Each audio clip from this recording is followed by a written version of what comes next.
तर यति चाहिँ म फेरि पनि सबैलाई के बताउन चाहन्छु भने तपाईँहरूसँग जम्काभेट भइहाल्यो, नेताका रूपमा तपाईँको घरमा पुग्न नसकुला, तर नीतिका रूपमा राष्ट्रसभाको नीति, वर्तमान सरकारको नीति तपाईँको घरमा पुग्नेछ। त्यसले तपाईँहरूलाई अन्ततोगत्ता सहजतामा लैजान्छ। जस्तो सुकुम्बासी बस्तीबाट जति पनि निस्किरहनु भएको छ अधिकांश खुसी हुनुहुन्छ।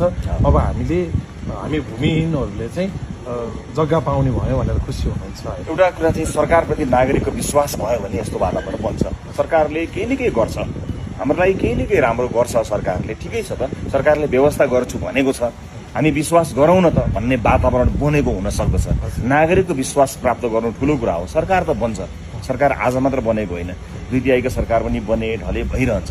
तर जनताको विश्वास भएको सरकार भयो भने नागरिकले पनि कोअपरेट गर्नुहुन्छ, नागरिक पनि सँगसँगै हामी पनि छौँ साथमा भन्नुहुन्छ। अलिकति दुःख त हुन्छ, किनभने परिवर्तनको यो संहारमा, यो ट्रान्जिसनमा चाहिँ काहीँ न काहीँ कतै न कतै अलिकति दुःख त सबैलाई हुन्छ।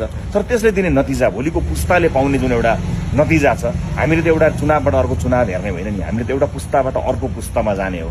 अब आउने पुस्ताले हामीले भोगेको जस्तो पीडा समस्याहरू भोग्न नपरोस् भन्नको लागि काम गर्दा तपाईँ हाम्रो पुस्ताले थोरै समस्याको सामना गर्नुपर्छ।